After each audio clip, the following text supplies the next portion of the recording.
Frozen Summer. Chapter 1. Locked in the rain hit like someone was emptying buckets from the sky. I mean, serious buckets, the kind that would make Noah nervous. I was booking it down Meridian Street after work, my sneakers already soaked through, my button-down plastered to my chest like a second skin, and all I could think about was getting to the Amazon locker facility before they closed. The lights were still on inside, thank Christ. I had been tracking my package all week, a wetsuit for my upcoming trip to San Diego. Yeah, I know, optimistic given the weird-ass weather we had been having. But I had already paid for the Airbnb and my buddy Atlas was expecting me. Plus, the forecast had promised the heat would come back. Temporary cold snap, they said, unusual weather pattern. All that meteorologist bullshit that basically means we have no idea what is happening. 2 days ago, it was 105 F in Phoenix. Standard summer hellscape. Today, 68 degrees. In June, with rain that felt like it was coming straight from a glacial runoff, I yanked open the facility door and practically fell inside, dripping all over the industrial carpet. The fluorescent lights hummed overhead, that familiar, slightly nauseating buzz of commercial lighting at 7:47 p.m. on a Thursday. The place was bigger than it looked from outside. Basically a small warehouse lined with metal shelving units stacked floor to ceiling with packages in various states of organization. Some had been there for weeks. Those sad, abandoned boxes with fading labels. Others were fresh deliveries, still in their pristine Amazon packaging. I shook water from my hair like a wet dog and started navigating through the aisles, scanning labels for my name, Steel Maverick. Should be in section 7B according to the app on my phone. The name's Maverick Steel, by the way. Yeah, I know it sounds like I should be flying fighter jets or starring in action movies. Trust me, I have heard every Top Gun joke imaginable. My dad was a Navy pilot with a sense of humor and an ego. I am 28. I write code for a fintech startup, and I spend most of my time in hoodies and sitting in ergonomic chairs that cost more than my first car. The most dangerous thing I do on a regular Tuesday is eat gas station sushi. But tonight was about to get significantly more interesting than any Tuesday has a right to be. I was shoulder deep in section 7B, moving aside a package addressed to someone named Zephyr Quinn. Hell of a name, when the lights cut out. Just click, and the whole place went dark. Yo, I shouted, spinning around toward where I remembered the front desk being. Hey, someone's still in here. My voice echoed weirdly in the sudden darkness. Outside, thunder rolled across the sky like God was rearranging furniture in heaven. It was the deep, resonant kind of thunder that you feel in your chest cavity, the kind that makes dogs hide under beds. I heard it then, the distinct sound of a lock mechanism engaging. That heavy, final clunk of metal sliding into place. Then footsteps. Running footsteps. Moving away. Wait. I bolted toward the door, arms outstretched in front of me so I wouldn't run face first into anything. My shin connected with something hard, probably one of those stupid display stands they put right in the walkway, and I swore loudly enough to make my mother ashamed. By the time I reached the door and slammed my palms against it, I could hear a car engine starting outside.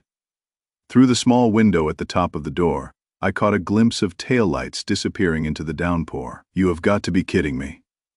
I stood there for a solid 30 seconds, forehead pressed against the door, listening to the rain hammer the building like it had a personal vendetta. This was not how I had planned to spend my evening. I was supposed to be home by now, cracking open a beer, maybe firing up the PlayStation. Definitely not thinking about work or weather or anything more stressful than which pizza to order. Instead, I was locked in a package facility during what was rapidly becoming the worst rainstorm I had ever seen in Phoenix. And I have lived here for 6 years. We don't do rain. We do heat. We do drought. We do sidewalk hot enough to cook an egg summers. Rain is something that happens to other cities, other people. But tonight, the universe had apparently decided to laugh at meteorological precedent. I pulled out my phone, the screen brightness painful in the darkness, and opened Discord. Our neighborhood server, Desert Dwellers Phoenix, had about 200 members. mostly people who lived in the apartment complexes and subdivisions around Meridian. It was usually filled with complaints about parking and questions about the best tacos, but right now it was my best shot at getting out of here before morning. I typed quickly. Thumbs moving on, muscle memory, Mavericks. Yo fam. This is gonna sound wild, but I am currently locked inside the Amazon pickup place on Meridian. Owner just peaced out without checking if anyone was still here. Anyone got a contact number? Kinda need to not spend the night surrounded by other people's packages.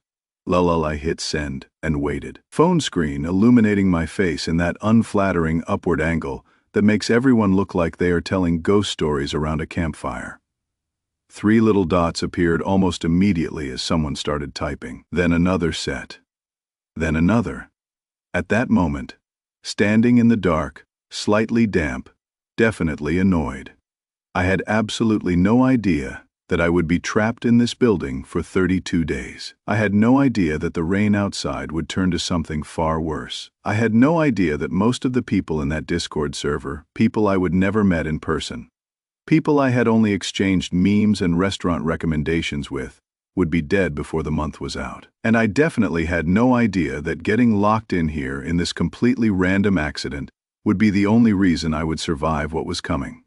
But I am getting ahead of myself. Let me tell you how it actually went down. Chapter 2.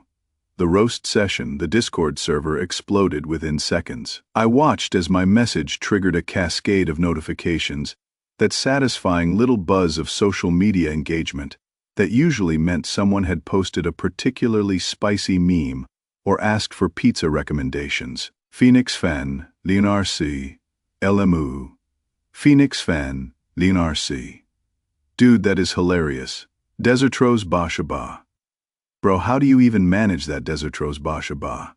Like what sequence of life decisions leads to getting locked in a package place Taco Tuesday? This is peak Maverick energy. NGL, I could practically hear the laughter through the screen. Fair enough, objectively, it was pretty funny.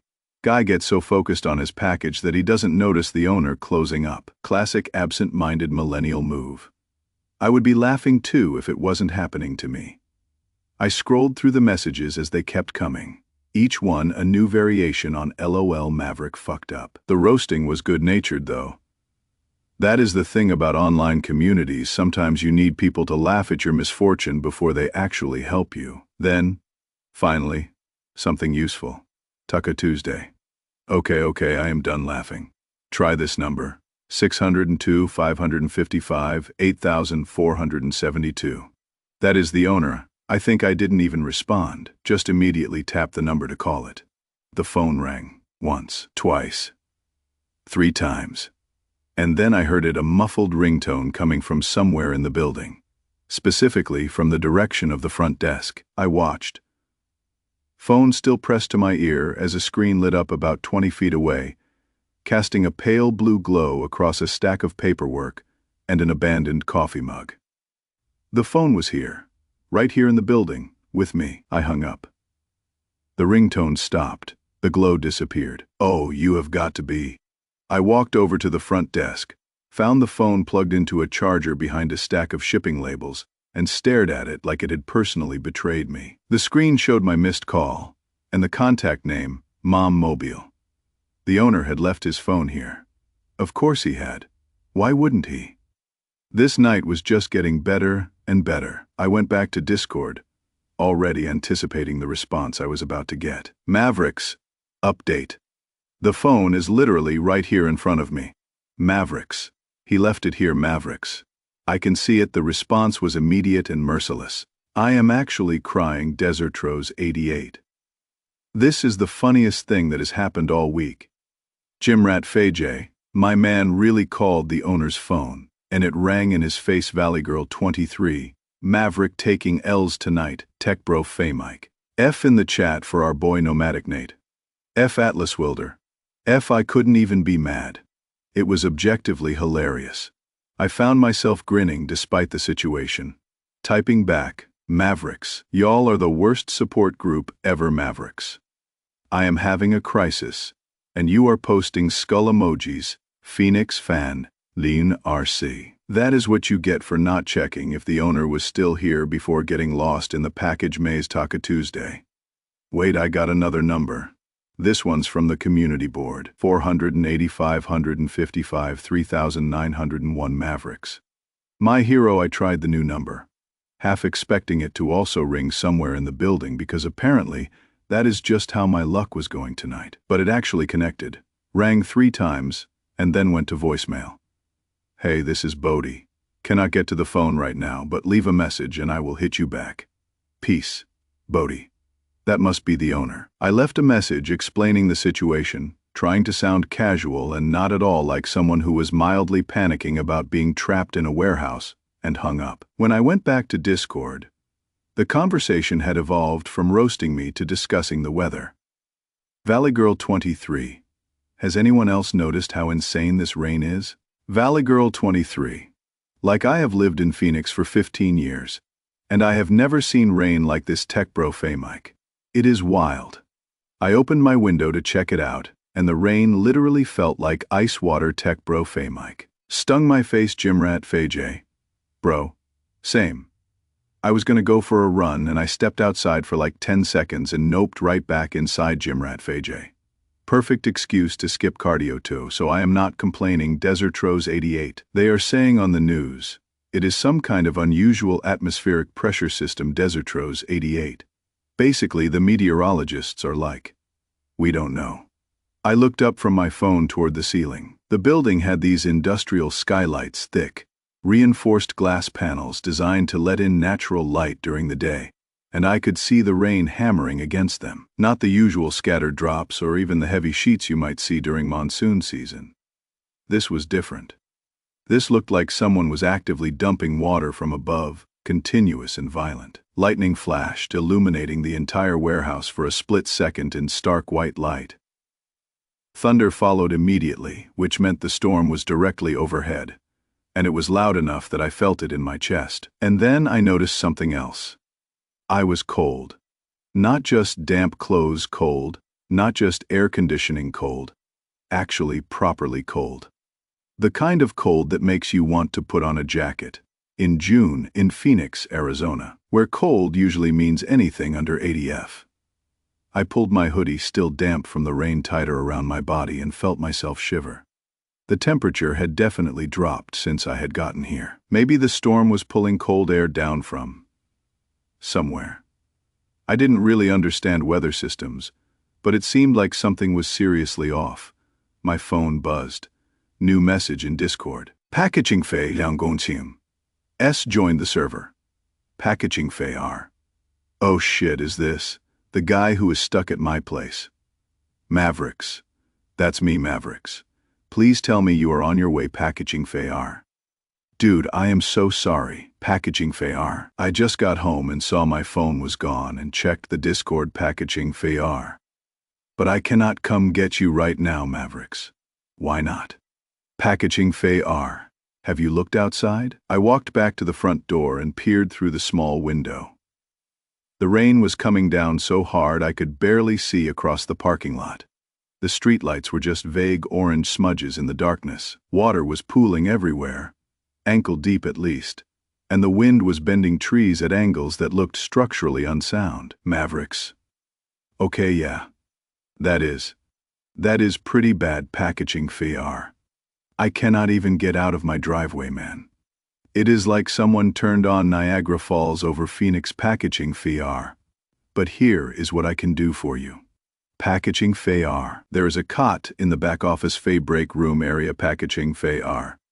It is not fancy, but it is better than sleeping on the floor. Packaging Fei R. Key to the office is under the front desk in one of those fake rock things. Packaging Fei R. Help yourself to whatever's in there. Packaging Fei R. Coffee, tea, whatever food I left. Packaging Fei R. I will come get you first thing tomorrow when this clears up. Packaging Fei R. I am really sorry, man. I stared at the messages, processing. So I was definitely spending the night here, in a package facility alone, during what was apparently the storm of the century. Could be worse, I guess. Could be outside in it. Mavericks. It is cool. Not your fault, Mavericks. Thanks for the setup. I will try not to trash the place. Packaging Fay R. Oh, and the breaker box is in the back if you need lights. Packaging Fay R. Use whatever electricity you want. Bills on me. Packaging Fay R. Seriously, sorry about this. The Discord had moved on to weather speculation and increasingly dramatic descriptions of the rain. Someone posted a video from their window. It looked like footage from a disaster movie. Another person reported that their street was already flooded. I found the fake rock under the desk. It looked nothing like a real rock, more like a plastic gray blob. Retrieved the key and headed toward the back of the warehouse to find the office. Another sneeze hit me.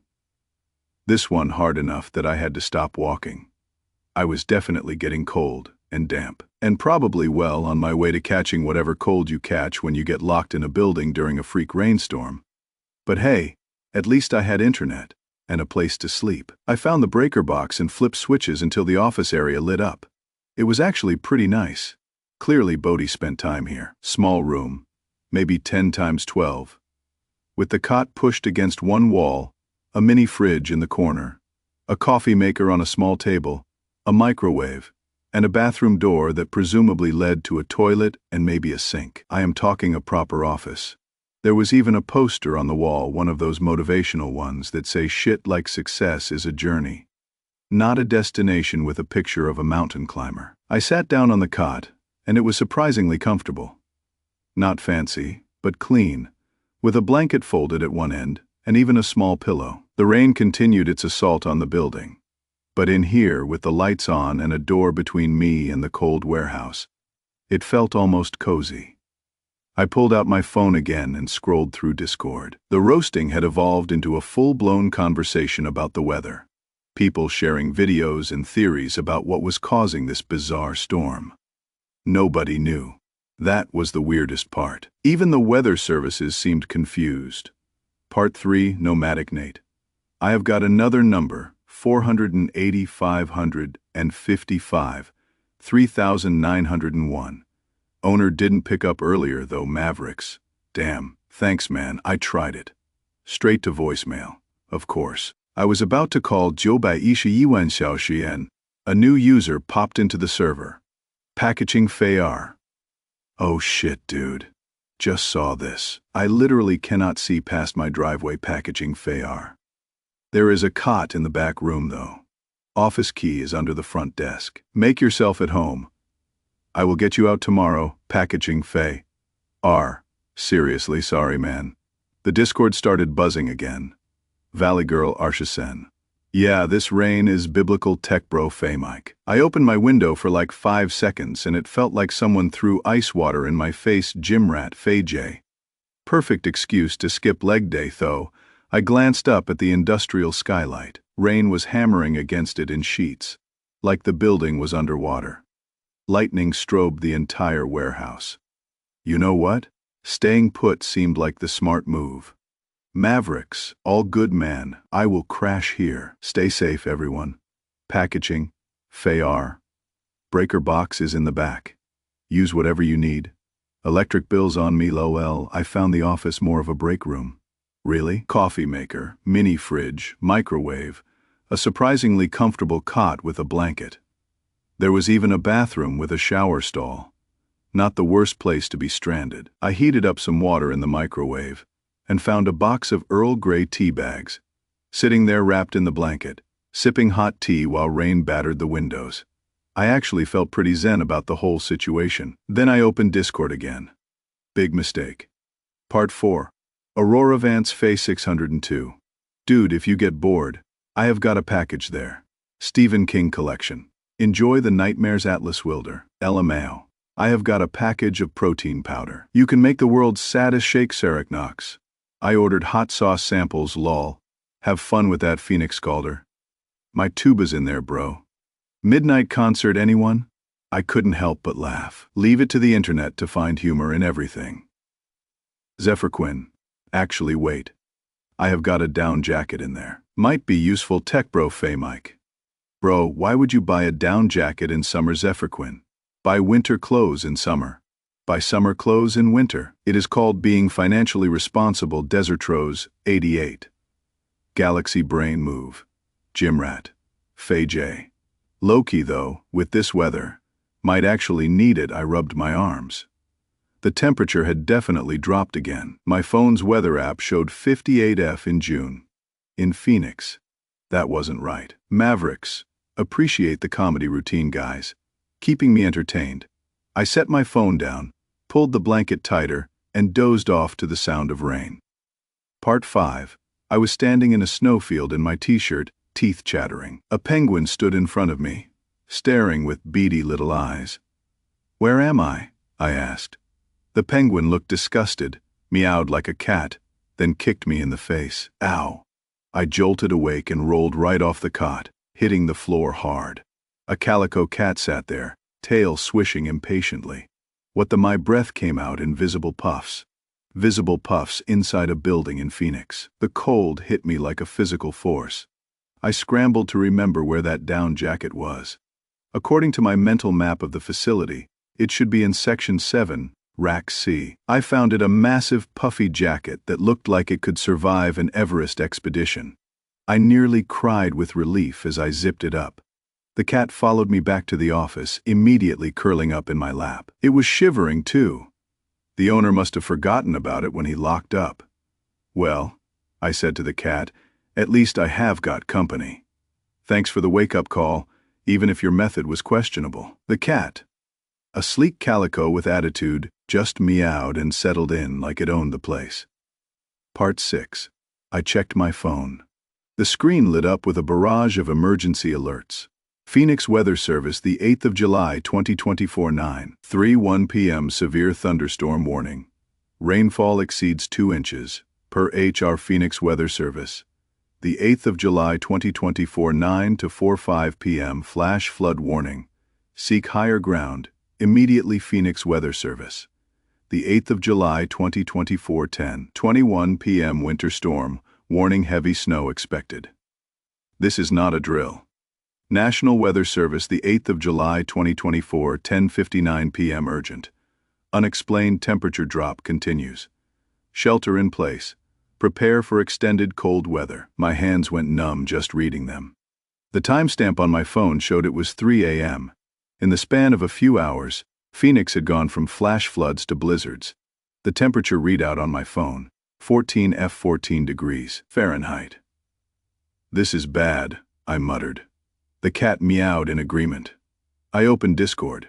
Part C. The server had blown up hundreds of unread messages. Packaging Fay R. Fay Mavericks, you alive in there? Zephyrquin? Dude, seriously, grab my jacket if you haven't already. Aurora Vance, Phase 602. This is legitimately terrifying. Stay safe, everyone. Nova Scott. My power's out. Axel Raven. Same, no heat. Emberhall. I am burning furniture to stay warm. I scrolled faster, my stomach sinking with each message. Mavericks. Yeah, I am alive. Already using the jacket. Phase Zephyrquin, you saved my life. Seriously. The chat paused for a second. Zephyrquin. Oh, thank God. Keep it, man. Stay warm. Packaging Fay R. Listen, Maverick. Use any packages you need. I will cover damages. Whatever it takes to survive Seriknox. Same. My package is TB 1000 eBay Joshisen. Waterproof matches. Take them. Atlas Wilder. 9C 4471. Camping stove and propane. It is yours, Phoenix Calder. My tubas Section 12A, probably useless. But you know, moral support despite everything. I smiled. These random internet strangers were trying to keep me alive. Mavericks, you guys are legends. I will keep a running tab and pay everyone back. Packaging Fay R. Don't worry about it, man. This is literally life or death. I meant to only grab essentials. But the situation was rapidly evolving. I systematically went through the packages, creating a mental inventory: 2 cases of bottled water, a bag of cat food and a litter box, thank God, emergency food bars and misters, a portable camping heater, a heavy-duty sleeping bag, flashlights and batteries, a first aid kit, camping gear including a multi-tool, fire starter, and portable generator. The most unexpected finds. Someone had ordered a space heater by accident. They thought they were ordering a fan. and another person had ordered a 20-pound weighted blanket. I hauled everything back to the office and took stock. With careful rationing, I could probably last a week, maybe 2. At the time, I genuinely believed it would only be a few days. I snapped a photo of my supplies to post in Discord, but my phone died before I could send it. The cold had drained the battery completely. The thermometer on the wall read -12F. The second hand ticked past midnight. Then the lights went out. Total darkness. The power grid had finally given up. I sat there holding the cat, who let out a small, uncertain meow. "I know, buddy," I whispered. "I am scared too." Part 8. I fired up the portable generator. "Thank you, Atlas Wilder, whoever you are." The lead lantern cast weak shadows around the office. The space heater stared at me from the corner. I wanted so badly to turn it on, but I couldn't risk burning through the propane too fast. Instead, I crawled into the sleeping bag, fully clothed in the down jacket, and pulled the weighted blanket on top. The cat, I decided to name him Sergeant Whiskers, because if I was going to survive the apocalypse with a cat, he needed a badass name burrowed into the cocoon with me. 1 week, I told him. Just gotta hold out 1 week, and they will send help. The first few days weren't terrible. Cold, but manageable. I learned to move efficiently. No wasted motion. No unnecessary exposure to the freezing warehouse. I would heat water on the camping stove, ration the mistress, and even found creative ways to use the emergency supplies. The protein powder mixed with melted snow water. Disgusting, but calories were calories. The hot sauce samples actually helped. Capsaicin kept my blood pumping. I even attempted to read one of the Stephen King books by lantern light, but gave up after 2 pages. The last thing I needed was psychological horror on top of actual apocalyptic horror. My daily routine became almost meditative. Check supplies, heat water, feed Sergeant Whiskers, climb the ladder to the skylight to assess conditions outside. That last part was the hardest. I would scrape away the frost and peer through the industrial glass at the white wasteland that used to be Phoenix. Everything was buried under feet of snow. I could barely make out the tops of streetlights. One day, I thought I saw something green moving in the distance, a thin line snaking through the whiteness. But the ice on the window was too thick to see clearly. "Probably just seeing things," I muttered, climbing back down. Without the internet, without my phone, without any human contact besides Sergeant Whiskers' judgmental stares, I started to feel the isolation creep in. The office felt smaller every day. I had talked to the cat constantly. "You know what I miss, Sarge? Hot showers, cold beer, the sun. God, I miss the sun." He would blink slowly, unimpressed. "Right, you are a cat. You probably miss mice and knocking things off tables." Time blurred together. I marked days by scratching lines into the drywall with my multi-tool. 7 lines, then 10. Then I lost count.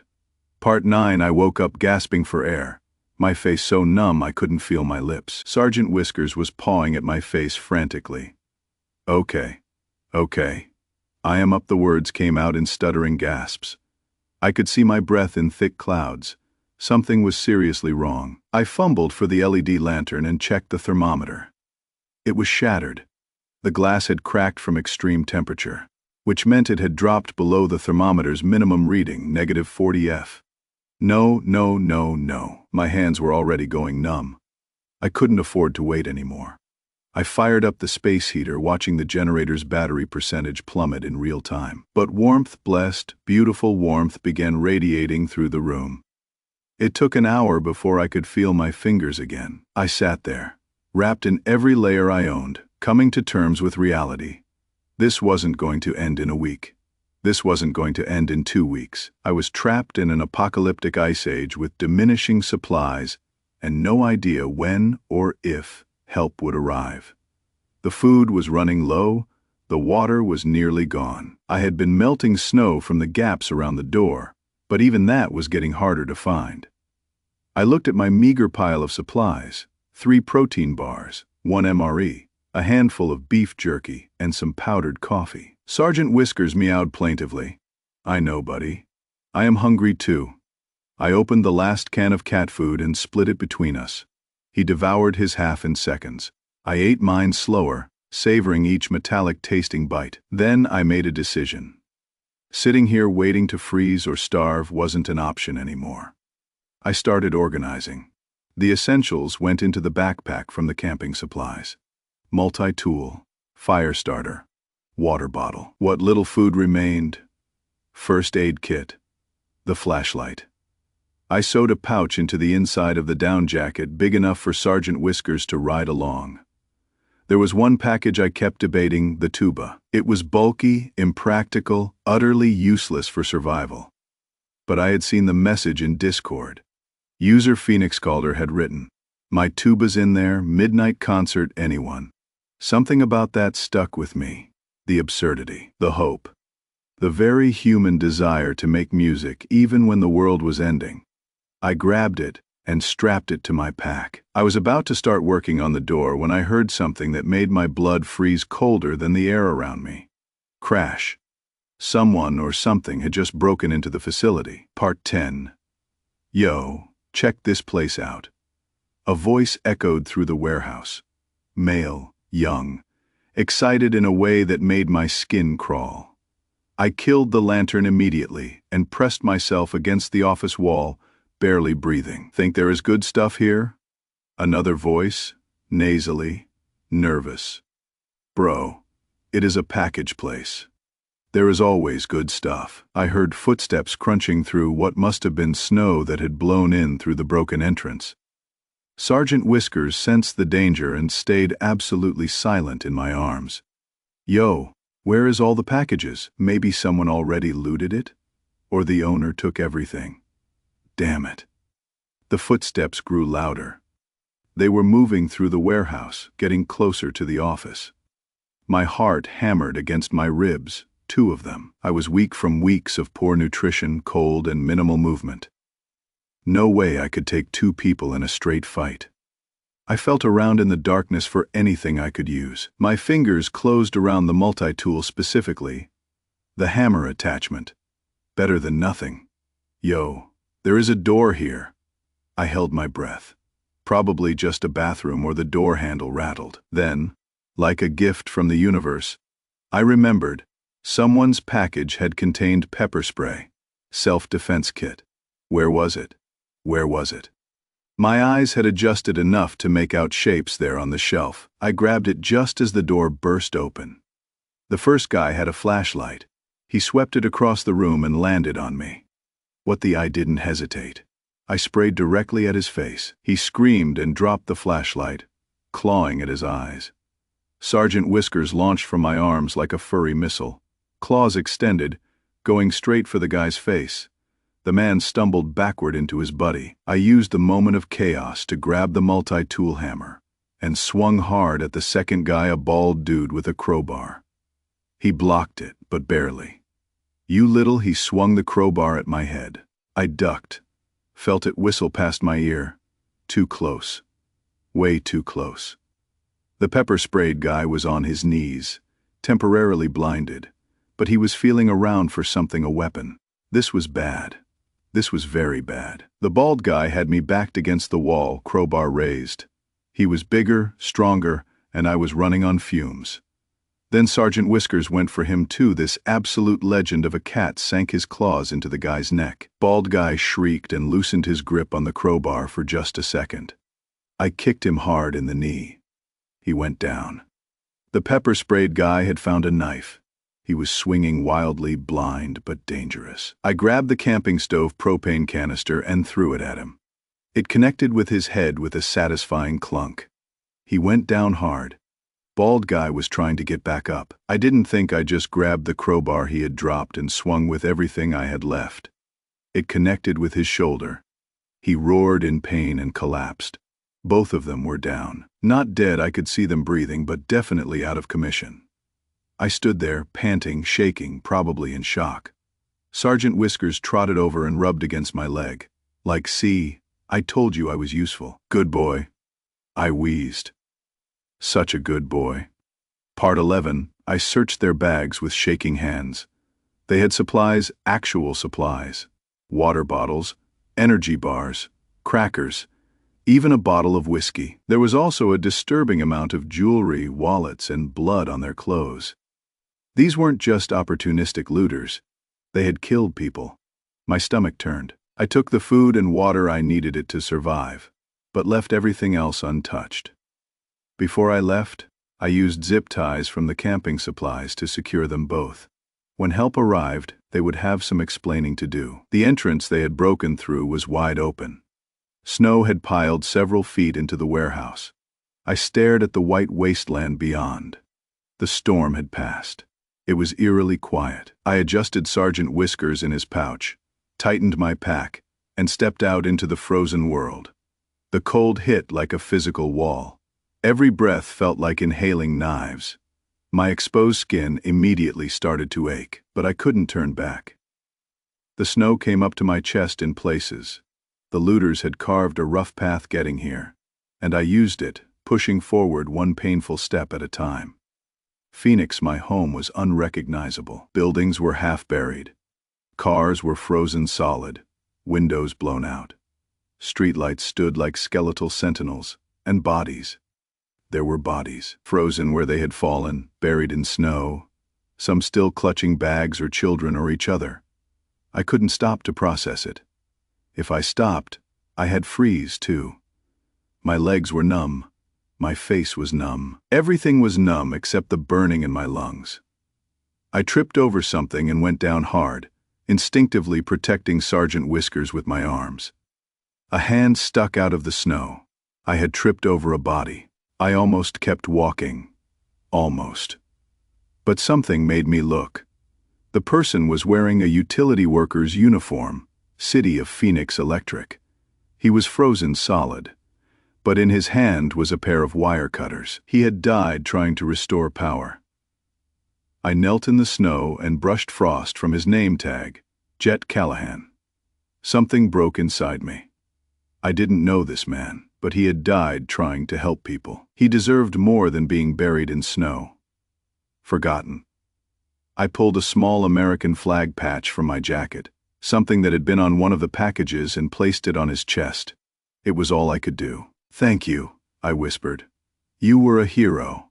I kept moving, tears freezing on my cheeks. Part 12. I don't know how long I walked. Hours, maybe. Time lost, meaning. The protein bars were gone. The water was gone. I was running on pure survival instinct and spite. Sergeant Whiskers had stopped moving in his pouch. I checked on him frantically, still breathing, just conserving energy. "Stay with me, buddy. Stay with me." My feet found pavement, actual, cleared pavement. No snow. Someone had been here. I looked up with blurry vision and saw figures in the distance. Green figures, military. "Help." I tried to shout, but it came out as a croak. I took one step. Two, the world tilted. I was falling. Someone caught me. Multiple someones. "We have got a survivor. Male, mid-20s, severe hypothermia. There is a cat. I have got the cat. Focus on the human, sir." "Sir, can you hear me? You are safe now. You are going to be okay." I wanted to respond, but darkness pulled me under like a warm blanket. Part 13. I woke up to something wet and scratchy on my face. "Stop trying to eat me," I mumbled, eyes still closed. Someone laughed. "He is not trying to eat you. He has been giving you baths for 3 days. I forced my eyes open. A woman sat beside my hospital bed, or maybe military cot. I couldn't quite tell. She had striking features and was holding Sergeant Whiskers. 3 days, I croaked.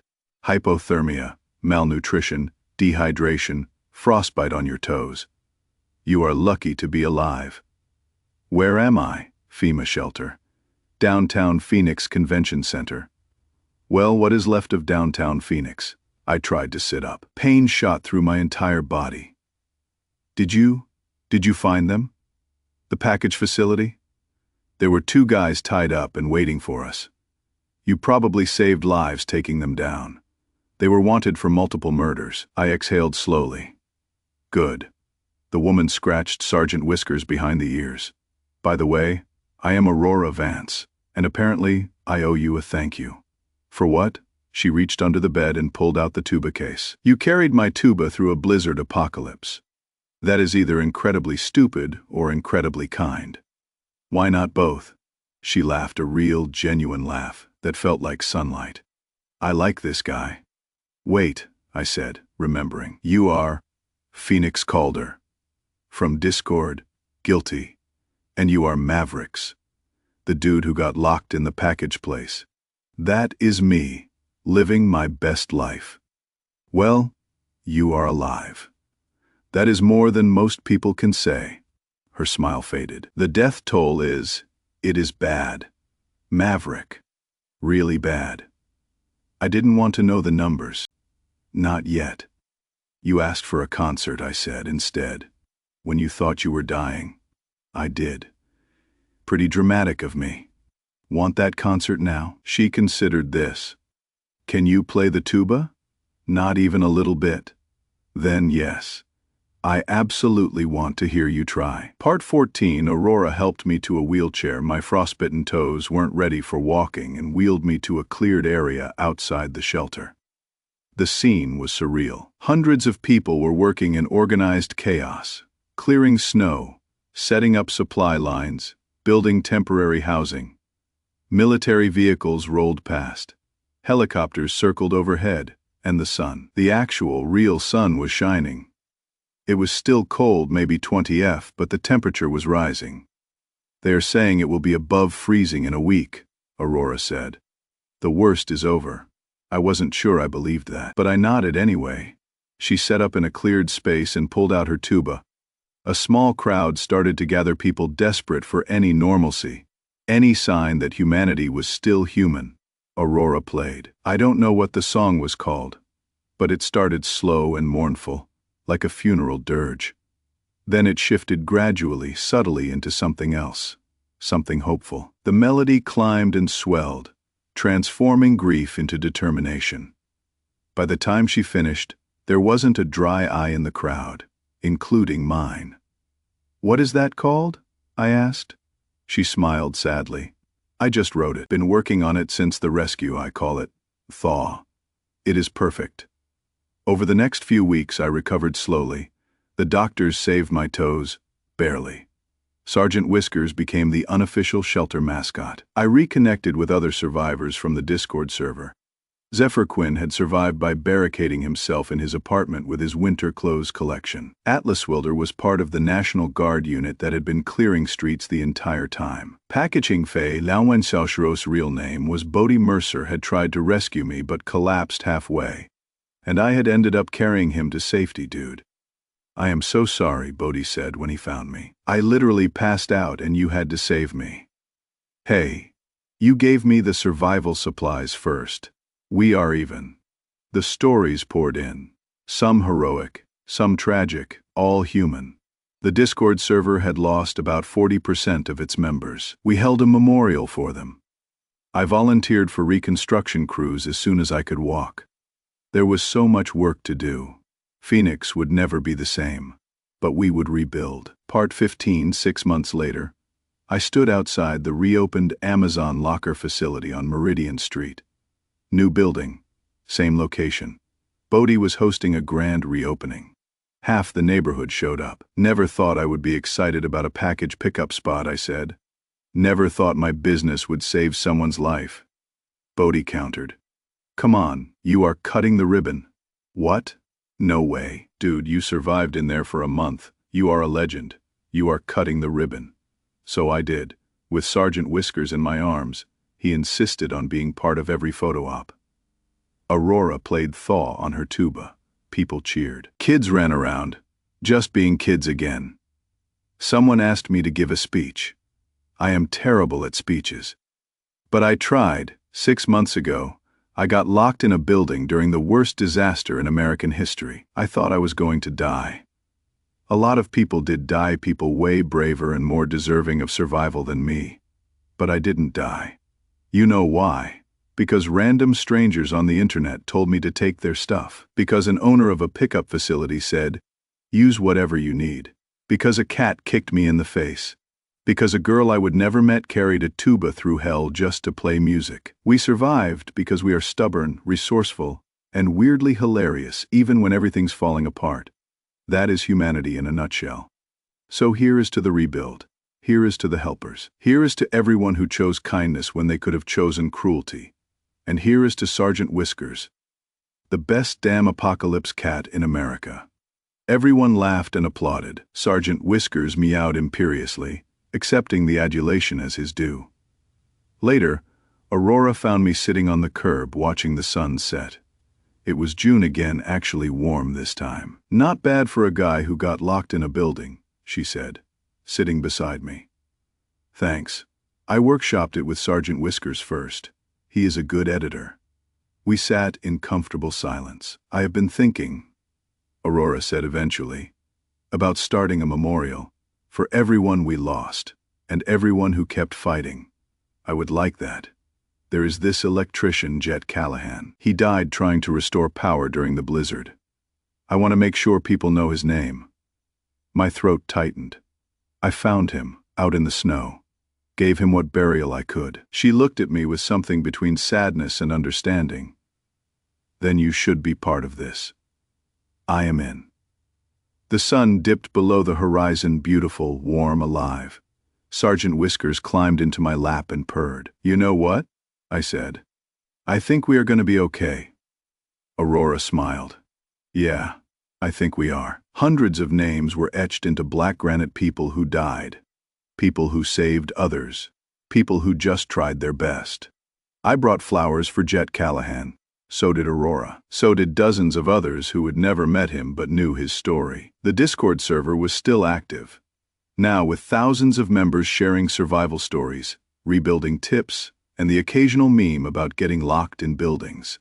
Bodhi's package facility was thriving. He had added a small coffee shop and community space. On weekends, Aurora played tuba there for tips. Sergeant Whiskers had his own Instagram account with 50,000 followers. He took it as expected, with complete indifference and superiority. As for me, I had quit my software job and joined FEMA disaster response. Seemed like the right move after surviving a disaster. Sometimes I still dream about those weeks in the cold. I wake up gasping, checking the thermostat, making sure it is warm. But mostly, I dream about that moment when I heard the radio crackling through the darkness. This is the emergency broadcast system. To all survivors, do not give up. Rescue operations are ongoing. America is with you. We didn't give up, and we rebuilt something better. Author's note: the frozen summer lasted 37 days total. Temperatures reached a minimum of -67 in Phoenix. Global casualties exceeded 800 million. It remains the deadliest climate event in human history. But it also produced the largest humanitarian response ever coordinated. Neighbors helped neighbors. Strangers became family. Nations set aside differences to save lives. We lost so much, but we learned more. We learned that humanity's strength isn't in our technology or infrastructure, it is in our stubborn, beautiful refusal to leave each other behind. This story is dedicated to every Jet Callahan out there. The quiet heroes who fixed power lines, delivered supplies, cleared roads, and held the world together when it was falling apart. You saved us all.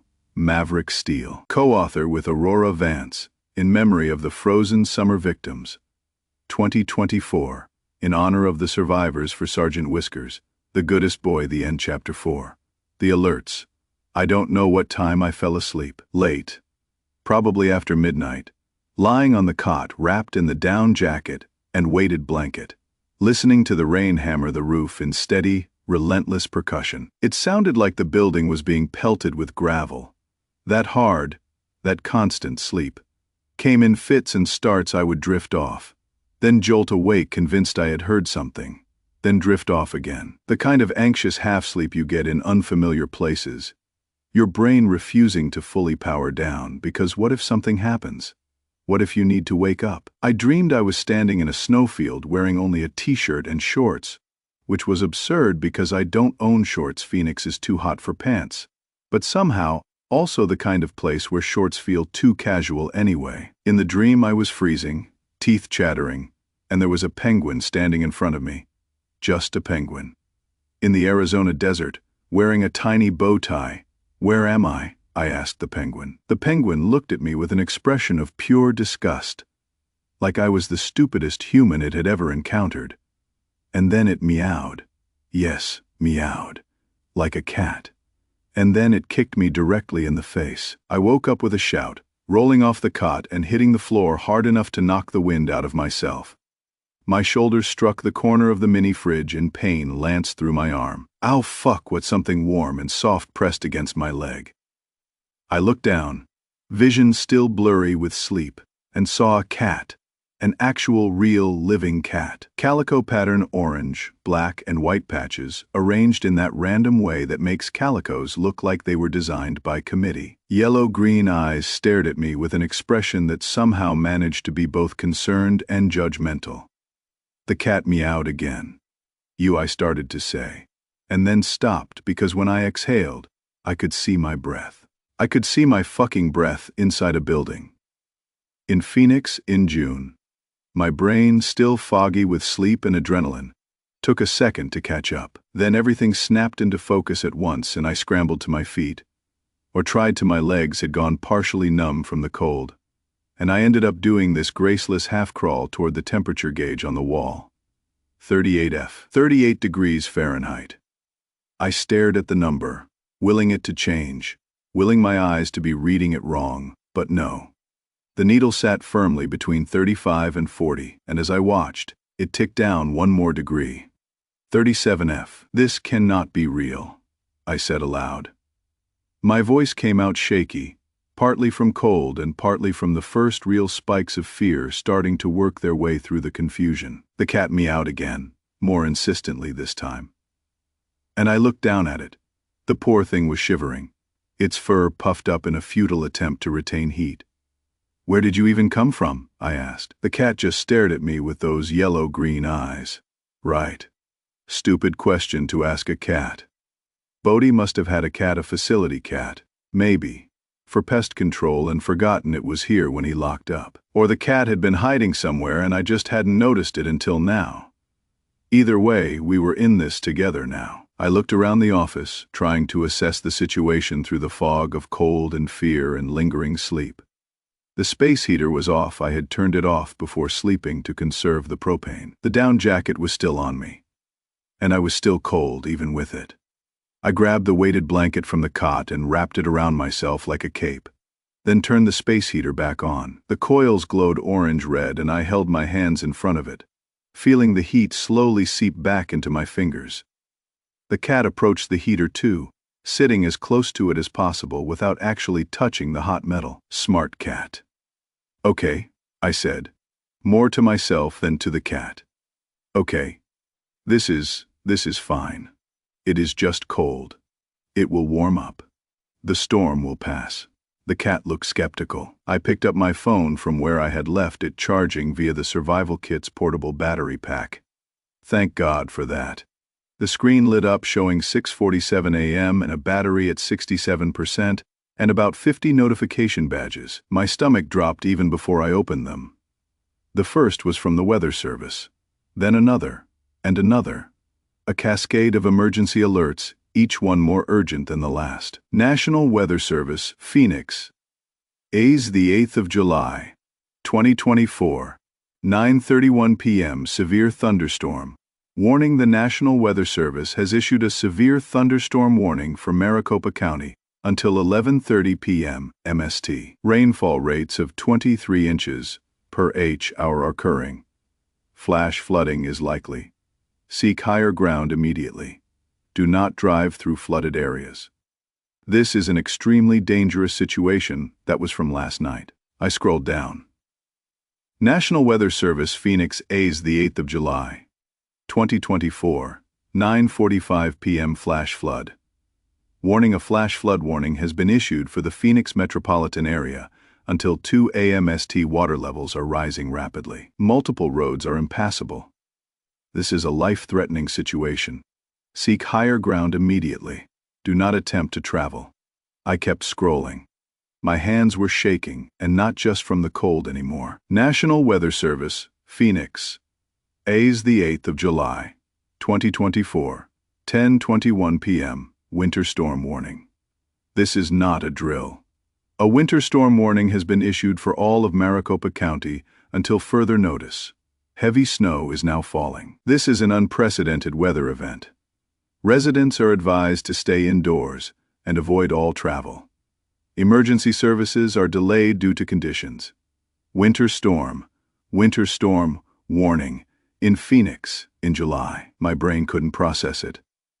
The words made sense individually, but not together. Not in this context.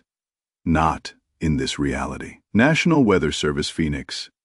AZ the 8th of July, 2024, 10:59 p.m. Urgent weather alert. Due to an unexplained atmospheric anomaly, temperatures across the region are continuing to drop rapidly. Current temperature 29°F and falling. Residents must shelter in place immediately. Do not go outside. Prepare for extended cold weather conditions. Bundle all water pipes. Emergency services are operating at reduced capacity. This is an evolving situation. Monitor this station for updates. The last message was from just an hour ago. National Weather Service, Phoenix as the 9th of July, 2024, 5 to 4:07 a.m. Extreme weather emergency temperature 14°F and continuing to drop. Heavy snow accumulation 34 feet in some areas. All roads impassable. Emergency services suspended due to conditions. Shelter in place. This is now a survival situation. I read it 3 times, then a 4th time. The words still didn't make sense. 14 degrees, 4 feet of snow. In Phoenix, Arizona, in July. I opened Discord with numb fingers. The server had exploded. Hundreds of messages, maybe thousands, scrolling faster than I could read. The tone had changed dramatically from last night's joking atmosphere. Packaging Fayar. Fay Mavericks, are you alive?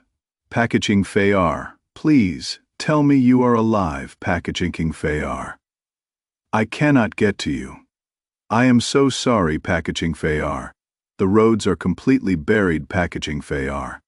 I cannot even get out of my house. Zephyr Quinn Maverick. If you are reading this, use that jacket. Zephyr Quinn. It is rated to -50°F. Zephyr Quinn. You are going to need it. Aurora Vance. Fay 602. Is he okay? Aurora Vance. Fay 602. Someone please tell me he is okay. Tech Bro Fay Mike. I lost power. Tech Bro Fay Mike. It is so cold. Gymrat Fay J. Power's out here too. Nova Scott. Cannot feel my fingers. Axel Raven. Does anyone know what is happening? Axel Raven? The news isn't making sense. Axel Raven, they keep saying unexplained and anomaly. Valley Girl 23. My mom is trapped in her car. Valley Girl 23. I cannot get to her. Valley Girl 23. Please, if anyone is near 32nd St. and Indian School. Desertros 88. I am burning furniture. Desertros 88. I don't know what else to do. Desertros 88. I am so cold. I typed with shaking hands. Mavericks. I am alive. Mavericks. I am okay. Mavericks. I have the jacket and supplies. Mavericks. What the fuck is happening? The response was immediate. Messages pinging in faster than I could track them. Packaging Fay R. Oh, thank God. Zephyr Quinn. You are in probably the safest place in the city right now. Zephyr Quinn. Building is insulated. You have supplies. Zephyr Quinn. Just stay there. Aurora Vance. Fay 602. Maverick. Listen, Aurora Vance. Fay 602. Use whatever packages you need. Aurora Vance. Fay 602. Nobody cares about money right now. Aurora Vance. Fay 602. Just survive. Atlas Wilder. She is right. Atlas Wilder. Take everything. Atlas Wilder. Food, water, anything warm. Packaging Fay R. I will pay for all of it. Packaging Fay R. Just don't freeze to death in my warehouse. Sarachnox. My hot sauce is yours. Sarachnox. I am serious. Sarachnox.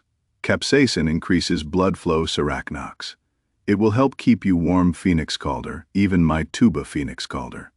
If you need to burn it for warmth, do it, Mavericks. I am not burning anyone's tuba Phoenix Calder. You might have to. I scrolled back through the server history, looking at timestamps. Messages from 11 p.m., midnight, 1 a.m., 2 a.m. The progression was horrifying. I watched in real time through text as people's situations deteriorated. Indie Heart, power just went out. 11:47 p.m. Indie Heart. It is really cold. 12:15 a.m. Indie Heart. I cannot feel my feet. 1:03 a.m. Indie Heart. I am scared. 1:44 a.m. Then nothing. Indie hadn't posted anything in 5 hours. I scrolled further. Similar patterns everywhere. People checking in, getting increasingly desperate, then going silent. Jet call. I am a city electrician. 11:22 p.m. Jet call. Heading out to try to restore power to the grid. 11:25 p.m. Jet call. Wish me luck. 11:26 p.m. Nothing after that. Just silence. Cairo Bishop trapped in my apartment. 12:33 a.m. Cairo Bishop. Heater died. 1:15 a.m. Cairo Bishop. So cold. 2:07 a.m. Cairo Bishop. Cannot stop shaking. 3:18 a.m. Cairo Bishop. I don't think I am going to make it. 4:41 a.m. Cairo Bishop. Tell my mom I love her. 4:58 a.m. Then nothing. My hands were shaking so badly I almost dropped the phone. The cat pressed against my leg, a small warm presence in a world that had suddenly become incomprehensible. How many people in that server were dead? How many had frozen to death in their homes while I slept in a down jacket cocoon with a space heater? The guilt hit like a physical weight. I was alive because I had gotten locked in a warehouse. Because random chance had put me in a place with supplies and insulation. Because strangers on the internet had offered me their winter clothes. I was alive because I got lucky. Packaging Fayar. Maverick Packaging Fayar. Are you still there, Mavericks? Yeah, Mavericks. Sorry, Mavericks. I am just Mavericks. This is Packaging Fayar. I know Packaging Fayar. It is bad Packaging Fayar. It is really bad Packaging Fayar. But you are alive, Packaging Fayar. And you need to stay alive, Packaging Fayar. That warehouse has everything you need, Packaging Fayar. Ration carefully, but don't be afraid to use stuff, Packaging Fayar. Okay, Mavericks. Okay, Mavericks. How long, Mavericks? How long do you think this will last, Packaging Fayar? I don't know, Packaging Fayar. Nobody knows, Packaging Fayar. The news is saying, maybe a week, Packaging Fayar. Maybe longer, Packaging Fayar. The government is mobilizing. But Packaging Fayar, it is slow, Packaging Fayar. The snow is too deep, a week. Maybe longer. I looked around the office at my collected supplies. The food, the water, the heater. Could I survive a week? Maybe. If I was careful. More than a week. I didn't know. The cat meowed, bringing me back to the present moment. Right. The cat. It needed food. Hey, I said to the Discord. Does anyone remember who had cat food? Indie Heart appeared in the user list as last seen, 6 hours ago. Zephyr Quinn, Indie Heart Zephyr Quinn, but she is Zephyr Quinn? She hasn't posted Mavericks. What section Aurora Vance Face 602? Maverick, you don't have to Mavericks. What section Zephyr Quinn, 8D 3011? I set my phone down, wrapped the blanket tighter around myself, and looked at the cat. Come on, I said. Let's go get you some food. The cat followed me out of the office and into the warehouse. The cold hit immediately, even with the jacket. My breath came out in thick white clouds. The thermometer on the warehouse wall read 31°F below freezing. Inside a building, I found Section 8D, located package 3011, and tore it open. Cat food. A bag of dry food and several cans of wet food. A litter box. Even some cat toys. Indy had been preparing to adopt a cat. She had ordered all this stuff, excited about bringing home a new pet. And now she was probably dead. I carried the cat supplies back to the office, fighting the urge to cry. The cat needed me. I couldn't fall apart. Not yet. I opened a can of wet food and the cat attacked it with desperate hunger. Bodhi's facility cat, or whatever it was, had probably been without food since yesterday. "You need a name," I said, watching the cat eat. The cat ignored me, focused entirely on the food. "Sergeant," I decided, Sergeant Whiskers. "If we are surviving the apocalypse together, you need a badass name." Sergeant Whiskers paused eating long enough to give me a look that clearly said, "I don't care what you call me as long as you keep feeding me." Then went back to the can. Fair enough. I set up the litter box in the bathroom, filled one of the camping bowls with water, and then sat back down on the cot with my phone. The Discord had moved on to survival tips, people sharing what was working, what wasn't, which buildings still had power, almost none, where supplies might be found, nowhere accessible, what the government was saying, not much, and none of it reassuring. I scrolled through it all, taking mental notes, trying to formulate a plan. 1 week. I needed to survive 1 week. I could do that. I had to do that. Outside, through the walls, I heard a sound I had never heard in Phoenix before.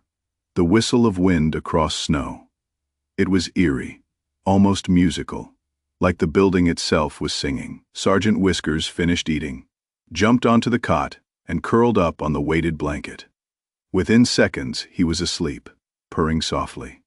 I envied him.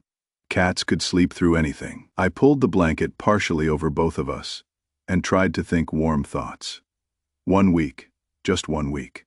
Chapter 5, Day 3. I think I lost track of time pretty quickly. Without natural light, the skylights were completely covered in snow, and with my phone on power saver mode to conserve battery, the days blurred together.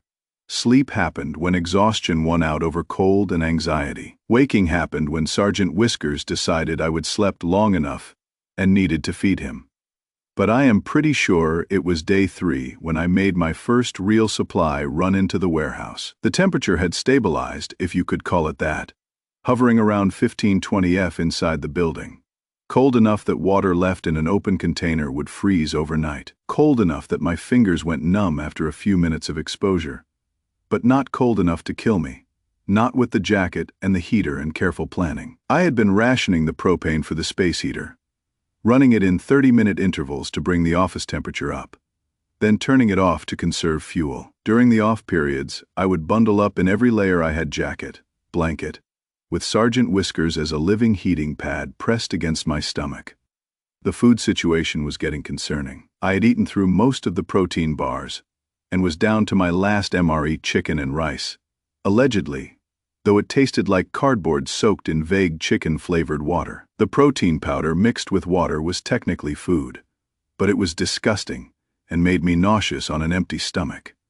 I needed more supplies, which meant venturing back into the warehouse. The plan was simple: quick in and out, grab as much food as possible, maybe some extra warm clothes or blankets, then get back to the office before I got too cold.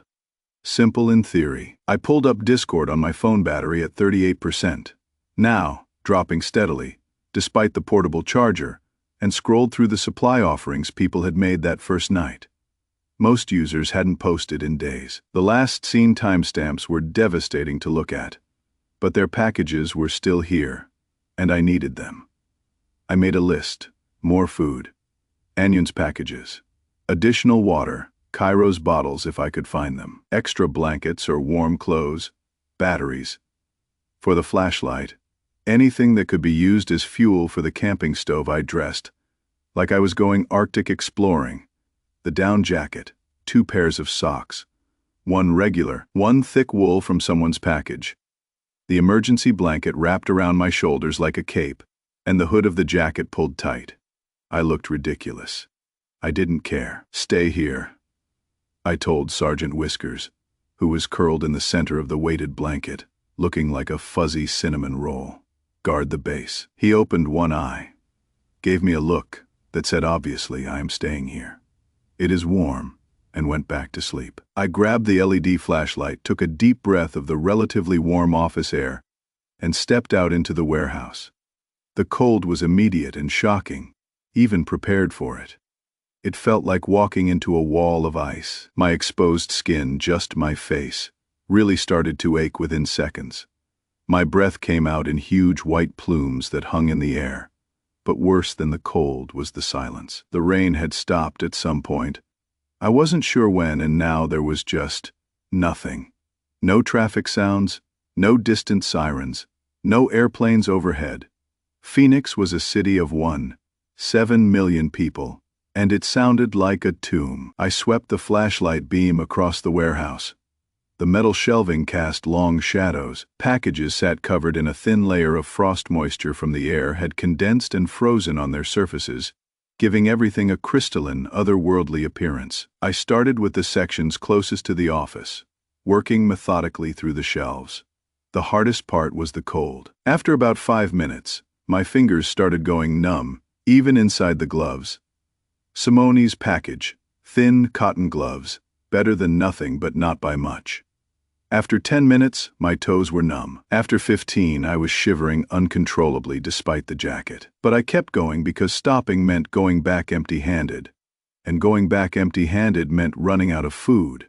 And running out of food meant, well, I didn't want to think about what that meant. I found a package of emergency ration bars, the kind hikers carry, 400 calories each. Taste like chocolate-flavored chalk, but who cares? I found a case of energy drinks, a box of granola bars, 2 bags of beef jerky, some kind of meal replacement shakes in powder form. Each discovery felt like winning the lottery. I also found clothes. So many clothes. This was, after all, a package facility, and people order clothes online constantly. Most of it was useless summer dresses, tank tops, shorts, the kind of thing you would expect people in Phoenix to be ordering in July. But occasionally I would find something useful. A thermal undershirt, a pair of wool socks, a fleece hoodie. I grabbed everything that might provide warmth, not caring about size or fit. I was already wearing 3 layers of shirts. What was 4? What was 5? The cold was becoming unbearable. My jaw ached from shivering.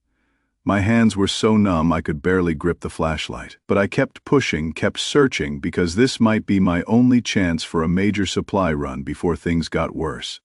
And then I found the jackpot, Section 9. F Package 3847. It was a huge box, almost 3 feet on each side, and heavy. I could barely lift it. The label said it was from some outdoor supply company, addressed to someone named Jet Callahan. That name was familiar. I had seen it in Discord. The electrician who had gone out to restore power and never came back. I tore open the package with numb fingers. Inside was a complete winter camping setup, and I mean complete.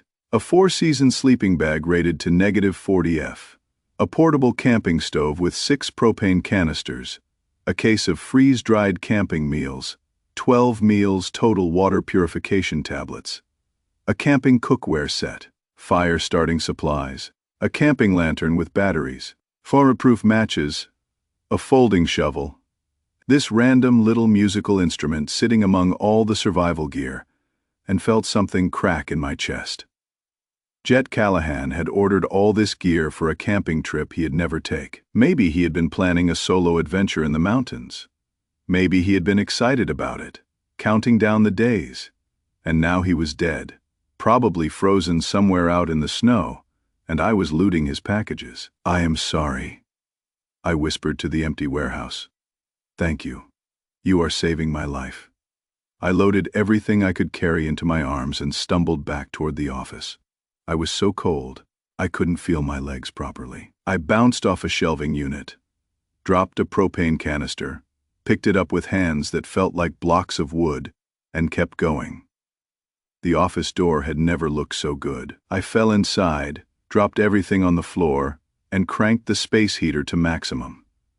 Then I just sat there, shaking, waiting for feeling to return to my extremities. Sergeant Whiskers jumped down from the cot and sniffed at the new supplies, then headbutted my leg in what I chose to interpret as approval. "Good haul, right?" I said through chattering teeth.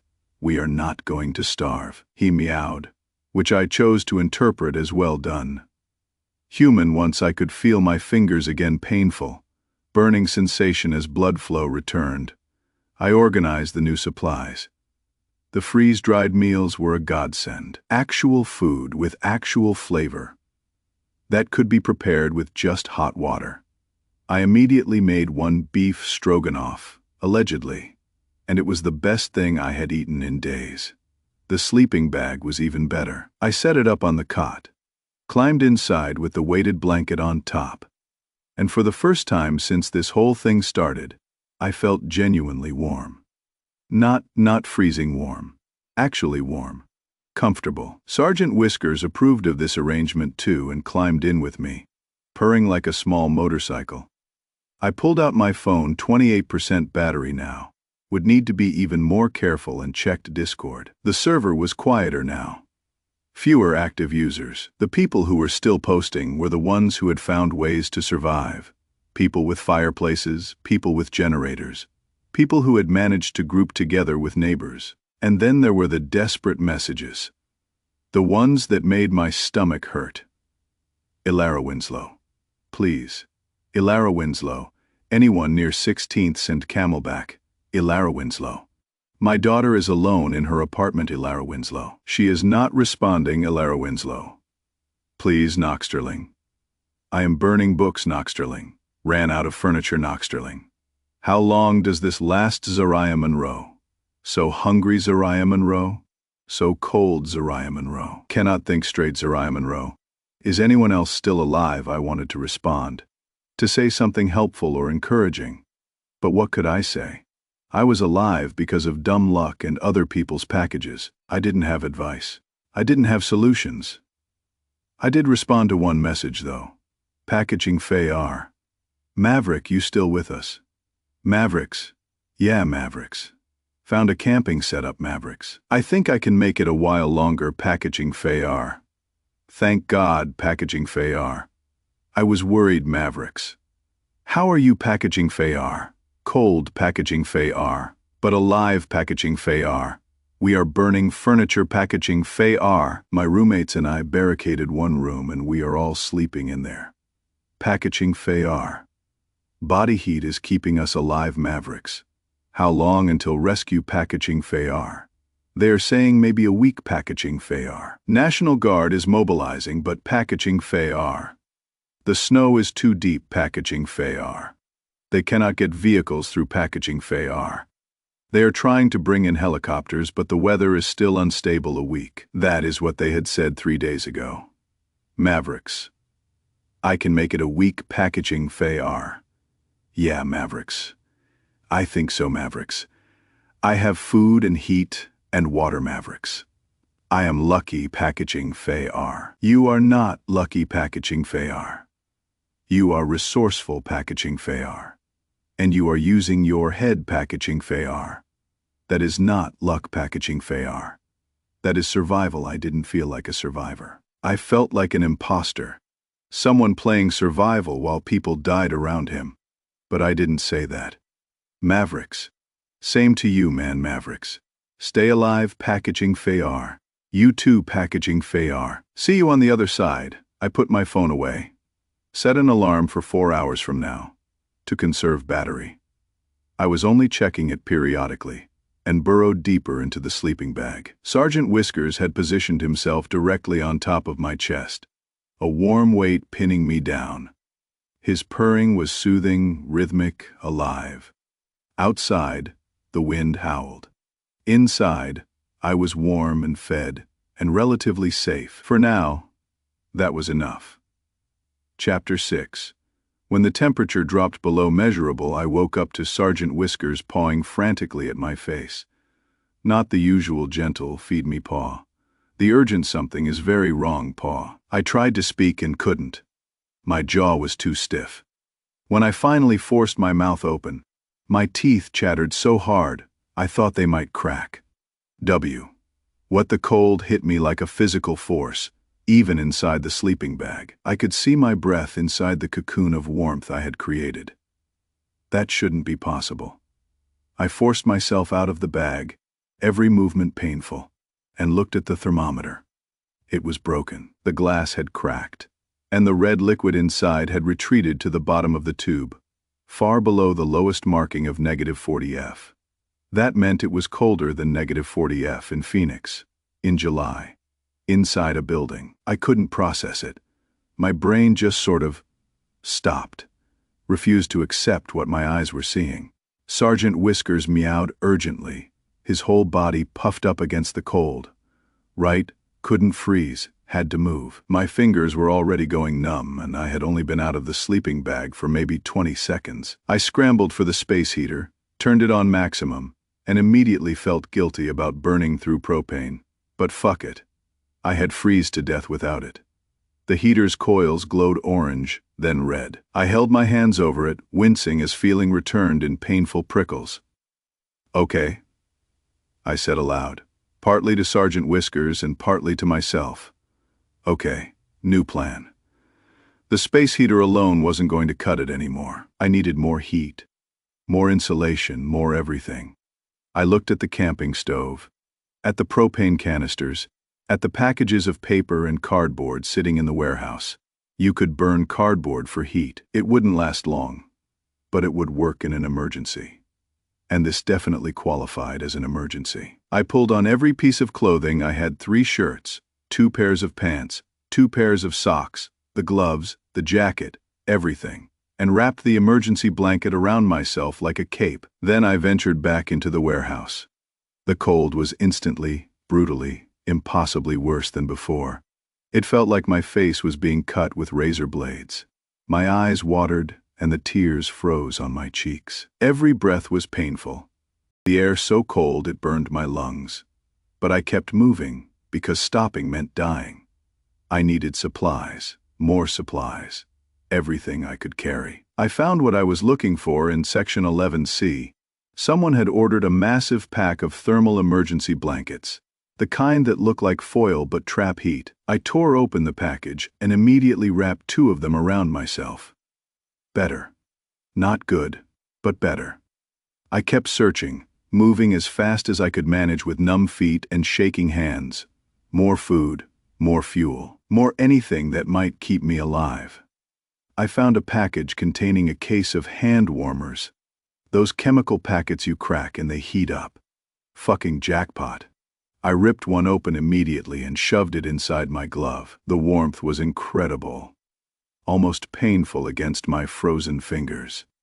I found a bottle of whiskey, someone's package, probably a gift. I didn't care. I cracked it open with the multi-tool. "Thank you again, Jet Callahan," and took a long pull. The burn was immediate and glorious. Warmth spread from my stomach outward. Not much, but enough to push back the cold for a few seconds. I kept moving, kept gathering, kept surviving. At some point, I don't know when, I realized I couldn't feel my feet anymore. Not numb, not painful, just nothing. Like they weren't there. That is when the fear really hit. Frostbite. I was getting frostbite. I scrambled back to the office, arms loaded with supplies, feet barely working. Inside, I cranked both the space heater and the camping stove to maximum. Damn the fuel consumption. I peeled off my boots and socks. My toes were white, not just pale. White, like printer paper. No. I grabbed the bottle of whiskey and poured it over my feet. It was stupid. Probably the wrong thing to do, but I didn't know what else to try. Then I wrapped them in the thermal blankets and held them as close to the space heater as I dared without actually touching it. Slowly, painfully, color started to return. The white faded to pink, then to a mottled red. Sensation came back in waves of burning agony that made me bite down on my jacket sleeve to keep from screaming. But it came back. That was the important thing. I hadn't lost them. Sergeant Whiskers watched this whole process with wide eyes, then curled up on my lap, adding his small body heat to the equation. I sat there for what felt like hours, just trying to warm up, trying to process how close I had just come to serious injury. The thermometer was broken. I had no idea how cold it actually was, but it was cold enough to cause frostbite in minutes. Cold enough that going into the warehouse was now genuinely life-threatening, which meant I couldn't make any more supply runs, which meant I had to survive on what I already had. I took stock, freeze, dried meals, ate remaining, emergency ration bars, maybe 20, beef jerky, 2 bags, energy drinks, half a case, water, 3 bottles, plus I could melt snow, propane for the camping stove, 5 canisters, propane for the space heater, maybe 1 more day of continuous use, 3 or 4 if I rationed carefully. Not great, but not hopeless either. If rescue came in a week, I would make it. If it took longer, I pulled out my phone. Battery at 15%. I had been careful, checking it only occasionally, but the cold was draining it faster than I had anticipated. Discord was quieter than ever. Whole sections of the user list were grayed out. Last seen 3 days ago. Last seen 4 days ago. Each one a person who would probably frozen to death. The active users were down to maybe 20 out of the original 200. Mavericks. How cold is it where you are packaging Faye? R. No way to tell packaging Faye R. Our thermometer broke Zephyrquin. Same Zephyrquin. I think it is below -50 Zephyrquin. Maybe -60 Aurora Vance Faye 602. I am in a shelter downtown Aurora Vance Faye 602. They evacuated some of us yesterday. Aurora Vance Faye 602. National Guard came in with special vehicles. Aurora Vance Faye 602. Military cold weather gear. Aurora Vance Faye 602. They said they are working on getting to everyone but Aurora Vance Faye 602. It is slow, Mavericks. How long Aurora Vance Faye 602? They will not say Aurora Vance Faye 602, but I heard one of the soldiers talking Aurora Vance Faye 602. He said it might be weeks. Aurora Vance Faye 602. I am sorry, weeks, not days. Weeks. I felt something inside me crack. Not break, not yet, but crack. The first sign of something fundamental giving way. I couldn't survive weeks. I didn't have the food. I didn't have the fuel. I didn't have the mental strength. Sergeant Whiskers pushed his head against my hand, purring insistently. I don't know what to do, I told him. I don't know if I can do this. He just kept purring, kept being warm and alive and present. I thought about Jet Callahan, who had gone out to restore power and never came back. I thought about Cairo Bishop and Indy Hart and all the other names that had gone silent in the Discord. I thought about how they would all fought to survive, had all tried, and how most of them had failed, but some had succeeded. Aurora was alive, in a shelter. Bodhi was alive, with his roommates. Zephyr was still posting. People were surviving, which meant I could too. I just had to figure out how. I ate a ration bar and drank some water carefully, slowly, making it last. I fed Sergeant Whiskers the last can of cat food, which meant I had need to find more soon. Another problem for another day. I turned the space heater down to conserve fuel, wrapping myself instead in every blanket and emergency foil I had. And then I did something I hadn't done since I was a kid. I prayed. I wasn't religious, hadn't been to church since my grandmother's funeral when I was 12. But sitting there in the cold, wrapped in stolen packages, with a stray cat as my only companion, I prayed. To God, to the universe, to whatever might be listening, please. Just let me survive this. Just get me through this. I will be better. I will be kinder. I will donate to charity. I will call my mom more. Whatever you want. Just please don't let me freeze to death in a warehouse. The wind howled outside, indifferent to my prayers. Sergeant Whiskers purred warm against my chest, and I closed my eyes and tried to sleep, because there was nothing else to do. Chapter 7. The decision. I am not sure how many days passed. Time became meaningless. There was awake and cold and asleep and slightly less cold, and that was it. The food ran out. Not completely, but close enough. I was down to maybe 3 or 4 ration bars, some beef jerky that was so dry it hurt to chew, and the protein powder that made me nauseous.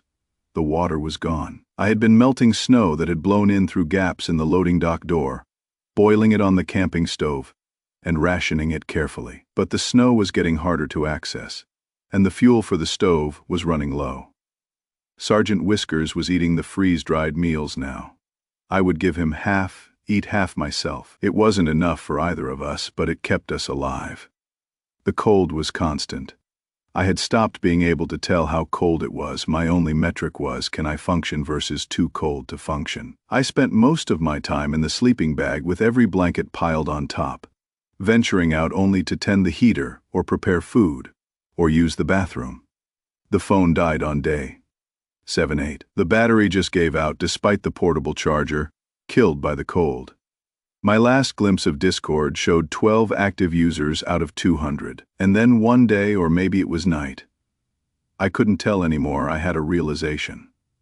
I was going to die here. Not immediately. Not today. But soon, the supplies were running out. The fuel was running out. My body was running out. I could feel it happening. The way my hands shook even when I wasn't cold. The way my thoughts moved slowly, like trying to think through mud. The way standing up made me dizzy. I was starving, slowly but surely. And sitting in this office waiting for rescue that might never come was just dying with extra steps. I looked at Sergeant Whiskers, who was thin now, his ribs visible under his fur. "What do you think, Sarge?" I asked him. "Stay here and wait, or try to walk out?" He meowed. No useful opinion, as usual. But I already knew the answer. I would rather die trying to escape than die waiting. I spent an hour, maybe two. Time was weird organizing my supplies. I had a camping backpack from one of the packages. I filled it with everything essential.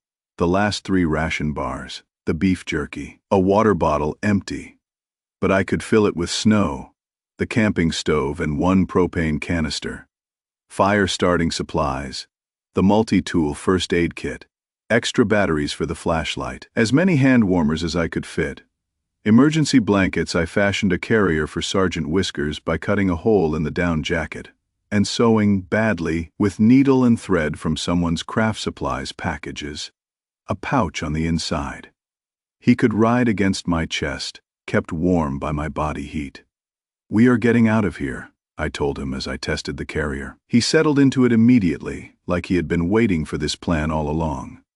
"We are walking out. We are finding help. We are surviving this." He purred, which I chose to interpret as agreement. The last thing I grabbed was the tuba. Phoenix Calder's tuba.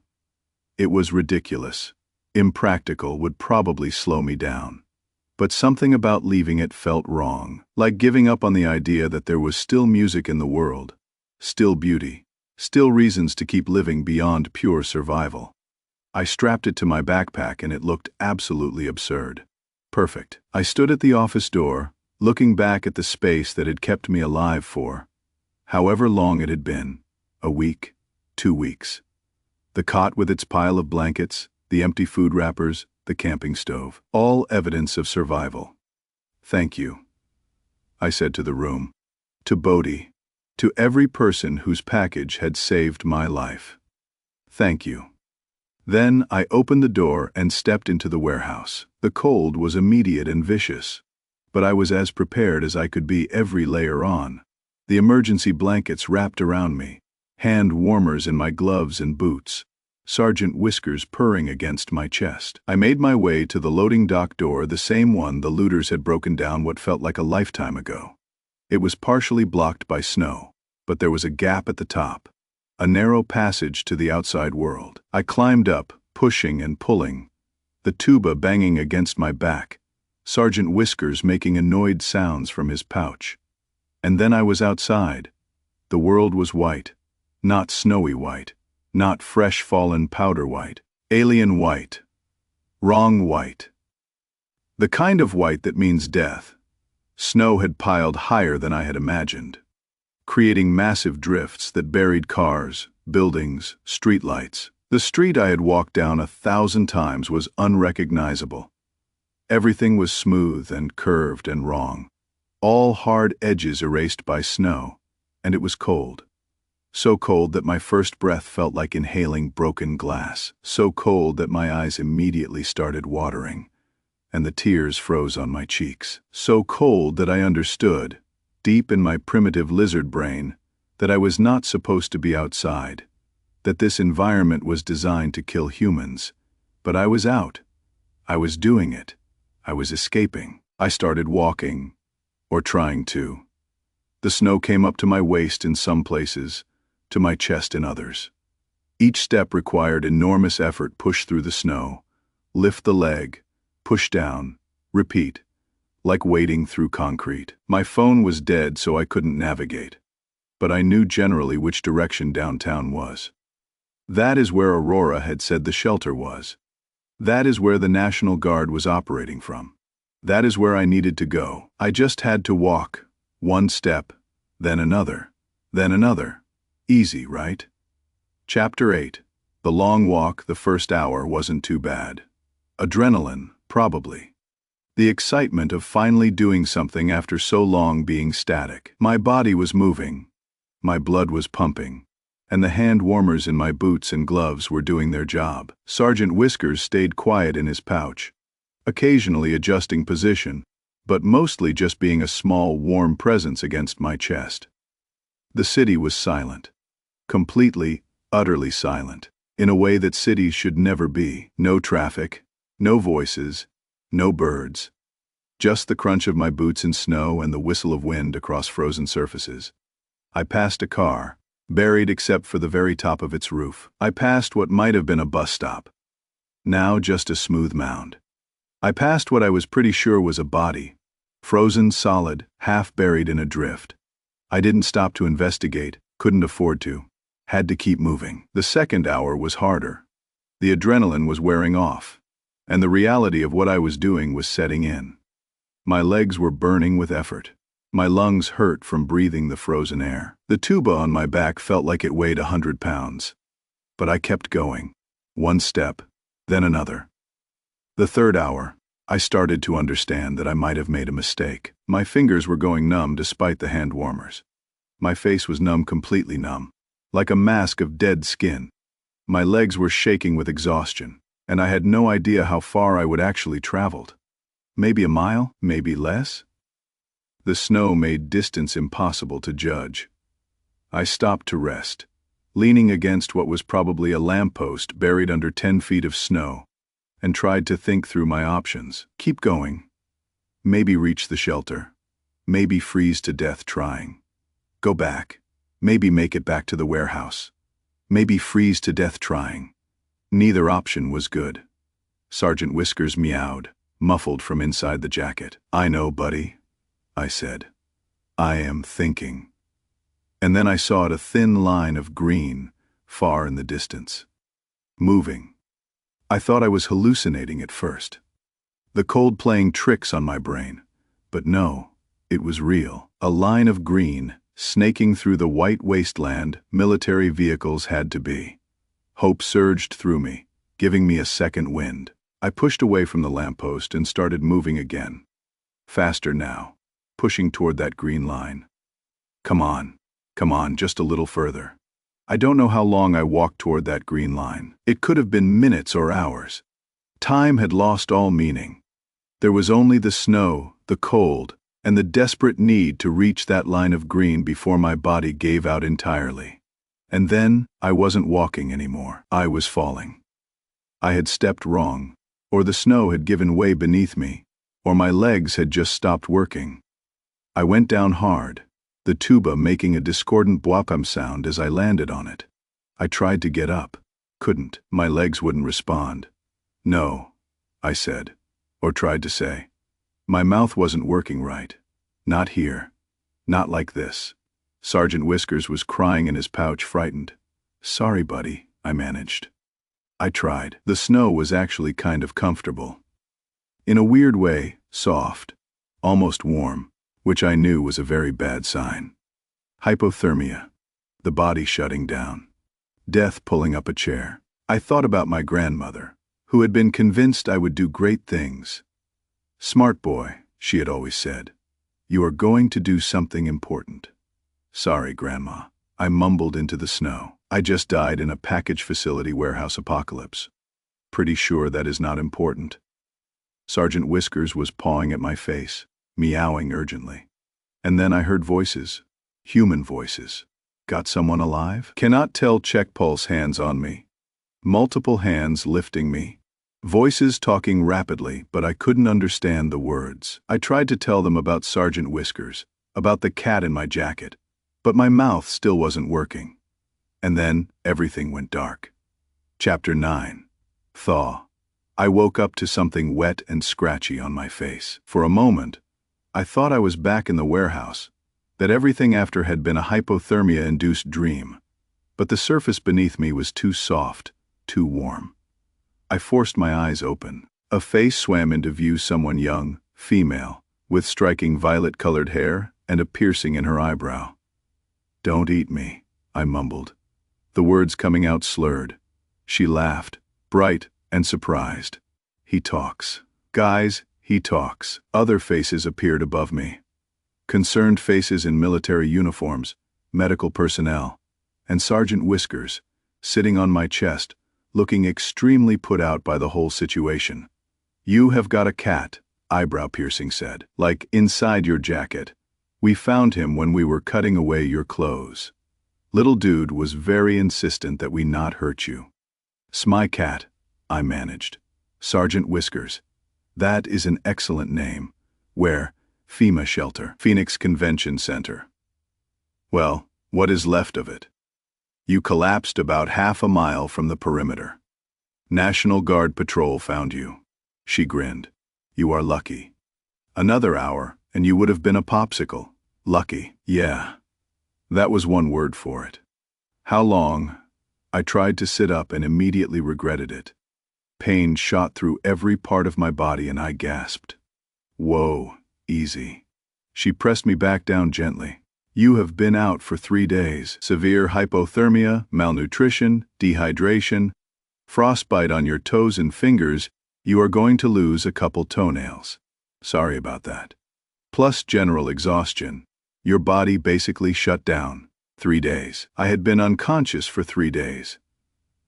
"But you are alive," she continued, "which is more than a lot of people can say. You're actually kind of a legend around here." Dude who survived alone in a package facility for 2 weeks, then walked out carrying a tuba. "People are calling you the tuba guy." "I had a name," I protested weakly. "Had," she agreed. "Now, you are tuba guy. Deal with it." She introduced herself as Aurora Vance. The name was familiar, but I couldn't place it through the fog in my brain. "I know you," I said, discord. Her eyes widened. "Oh my God, you are Mavericks. You are the guy. The guy who got locked in Bodhi's place." "That is me." "Holy shit. I am Aurora Vance, Phase 602. The horror books were mine. Never read them," I admitted. "Sorry. That is fine. You were busy surviving." She pulled up a chair next to my cot. I was in a cot, I realized, in what looked like a massive temporary hospital set up in a convention hall.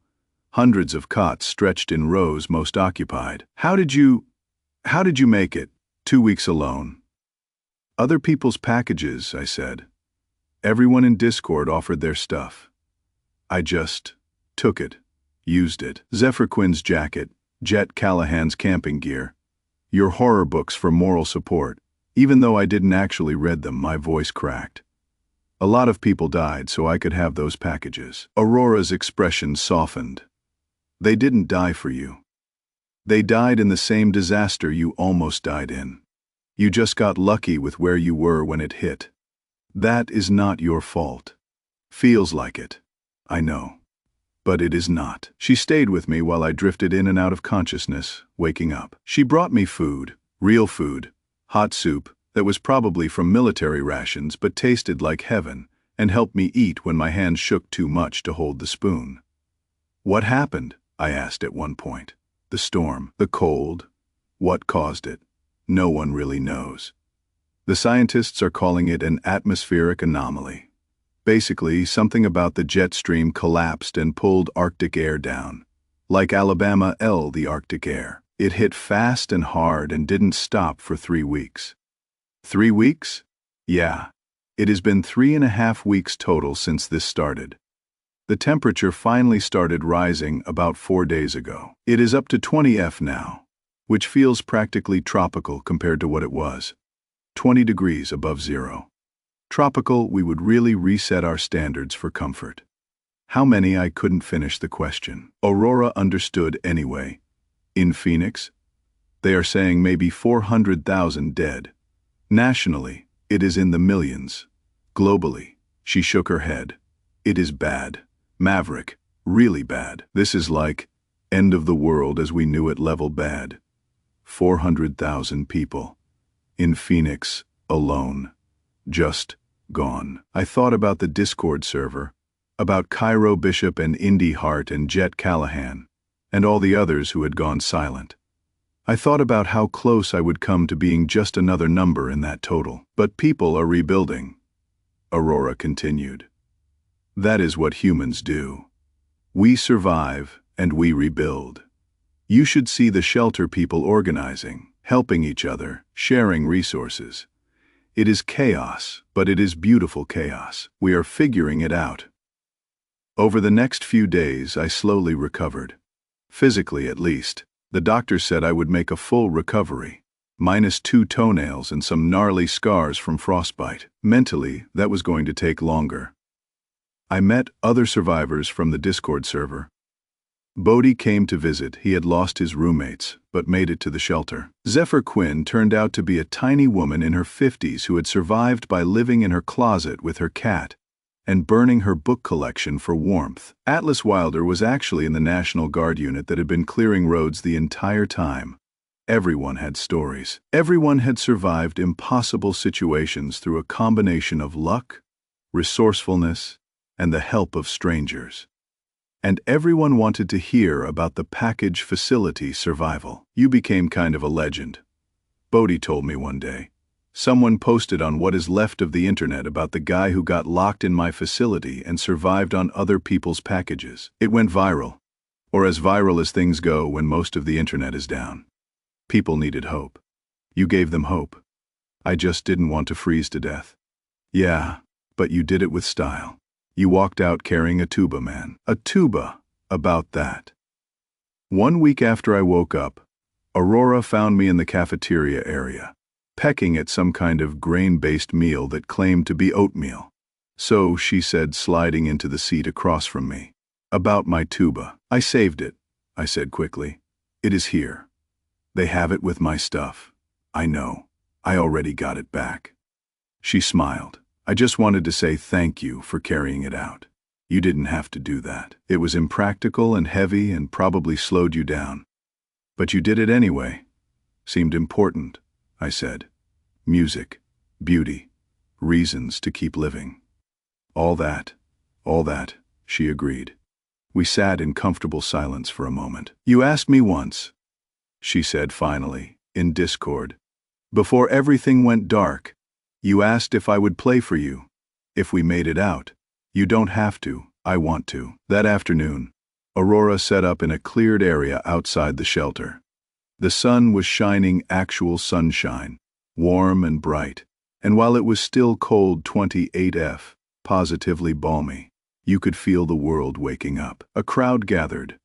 Word had spread that the tuba girl, her legend, was going to play something for the tuba guy, my legend. People came from all over the shelter, desperate for anything that felt like culture, like civilization, like life before. Aurora raised the tuba to her lips and played. I don't know enough about music to tell you what the song was technically called, but I can tell you what it sounded like. It sounded like grief, like mourning for everyone we had lost, for the world that had ended, for the innocence we had never get back. And then, gradually, subtly, it changed. The grief transformed into something else. Determination, hope, the stubborn human refusal to give up. She called it Thaw. The song of the world waking up from its frozen nightmare. By the time she finished, there wasn't a dry eye in the crowd, including mine. People clapped, people cheered, people hugged each other, strangers becoming family in shared survival. And I stood there, Sergeant Whiskers in my arms. He would become the shelter mascot naturally, and felt something I hadn't felt in weeks. Hope. Real, genuine, foolish hope. Epilogue. 6 months later, the package facility on Meridian reopened in January. New building. Mostly the old one had sustained too much structural damage from the cold.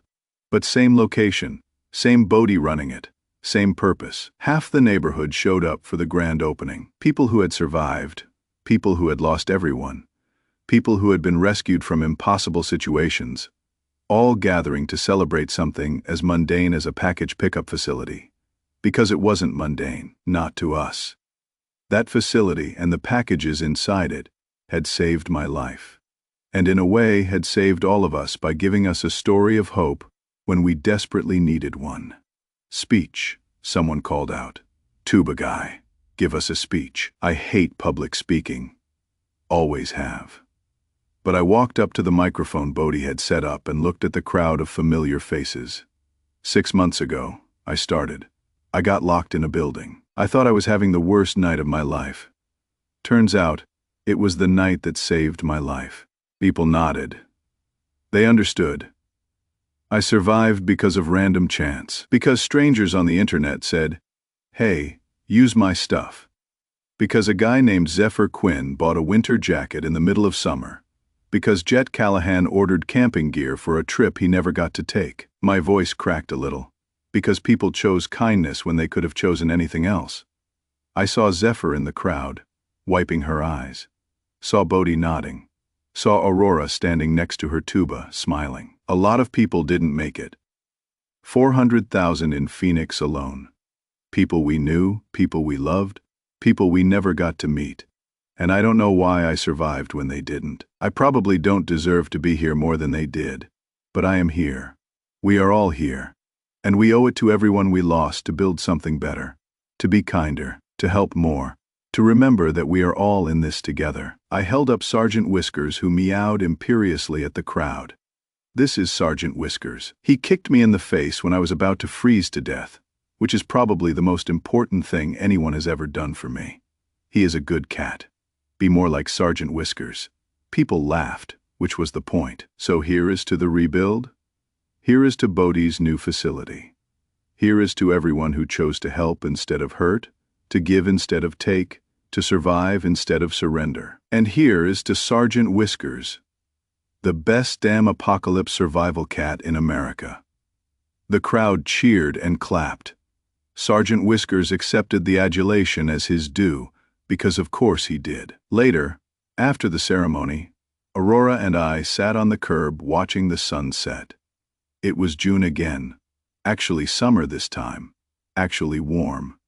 The kind of warm that had once seemed oppressive but now felt like a miracle. You ever think about it? She asked. The warehouse? The cold? Every day, I admitted. Every single day. Me too. I wake up sometimes convinced I am still there, still freezing, and then I remember I am not. And I just lie there, feeling grateful. Same. We sat in silence, watching the sunset paint the sky in shades of orange and pink. We should build something, I said eventually. A memorial for everyone we lost. I have been thinking the same thing. There is this electrician, Jet Callahan. He died trying to restore power. I want people to know his name. I found him, I said, quietly in the snow. Gave him what burial I could. She looked at me, understanding in her eyes. Then, we will make sure everyone knows what he did, and everyone else. Everyone who tried. Everyone who helped. Everyone who just tried their best in an impossible situation. Deal. Sergeant Whiskers climbed into my lap, purring. Aurora reached over and scratched behind his ears. You know, she said, I am glad you got locked in that building. Weirdest thing anyone's ever said to me. I mean it. If you hadn't, you would probably be dead. And I had never have met you. And nobody would have had the tuba guy story to hold on to when everything was terrible. I walked out of an apocalypse carrying a tuba. I am never living that down, am I? Never, she agreed, grinning. You are tuba guy forever. Deal with it. The sun dipped below the horizon, and for the first time in months, I felt warm all the way through. Not just warm, safe. Home. Alive. Author's note: the frozen summer, as it came to be called, lasted 37 days, and resulted in an estimated 800 million casualties worldwide. It remains the deadliest natural disaster in human history, but it also produced the largest humanitarian response ever coordinated. The National Guard worked around the clock for months. Civilians formed rescue teams. Neighbors sheltered neighbors. Countries sent aid despite facing their own catastrophes. The world changed. Some cities never recovered, but humanity survived, because that is what we do. We survive, and we rebuild, and we remember. This story is dedicated to every person who went out in the cold to help someone else. Every electrician who tried to restore power. Every medic who triaged in freezing conditions. Every ordinary person who shared their supplies, their warmth, their hope. You saved us. And to Sergeant Whiskers, who is alive and well, and currently sleeping on my keyboard as I write this. He is still judgy, still kicks me when he wants food. Still the best damn cat I have ever known. Thank you for reading our story. Thank you for surviving yours. Maverick Steel, written in collaboration with Aurora Vance for the victims of the frozen summer. 2024, for the survivors for Hope the End.